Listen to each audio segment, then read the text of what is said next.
Learn English through paper related activities. आज आपण कागदाच्या वेगवेगळ्या गोष्टी करत असताना किंवा कागदाशी संबंधित वेगवेगळ्या क्रिया करत असताना इंग्रजी कशा पद्धतीने बोलायचे ते बघणार आहे. So this is a paper and I am folding the paper. मी कागदाची घडी घालत आहे. I am unfolding the paper. मी कागदाची घडी उलगडत आहे. I am tearing the paper. मी कागद फाडत आहे. I am cutting the paper. मी कागद कापत आहे.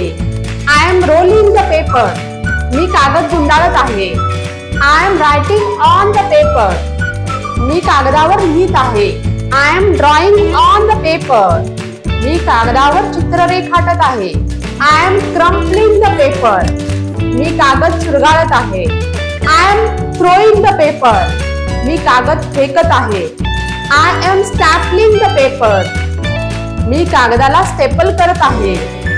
I am flipping through the pages. मी पाने पलटत आहे.